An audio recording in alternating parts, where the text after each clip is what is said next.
Ito na yung pinakaantay ng sambayanang Pilipino. Una, lalo na nung lumabas ang mga larawan sa social network. Maraming tanong, maraming haka-haka tungkol sa mga pagbabago, ang appearance mo, pananamit, buhok, pati ng yung mga kilos. Bakit nagbago ito?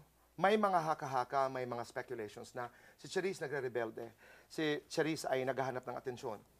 Di ko po alam yung explain ko kasi lahat po ng ginawa ko, yung nagpatato ako, nagpagupit ako and everything. Lahat po yun, choices na ginusto ko po. Na alam kong very risky. Pero ginawa ko po dahil yun yung gusto ko po. Hindi po dahil sa nagre-rebelde ako, hindi po dahil sa, halimbawa po, inasaktan ako ng isang tao, sinaktan ako ng pamilya ko, kung ano man yun, emotionally, o depressed ako dahil ginawa ko yun. Hindi po. Ginawa ko po yun dahil Gusto mo. yun po ang gusto ko.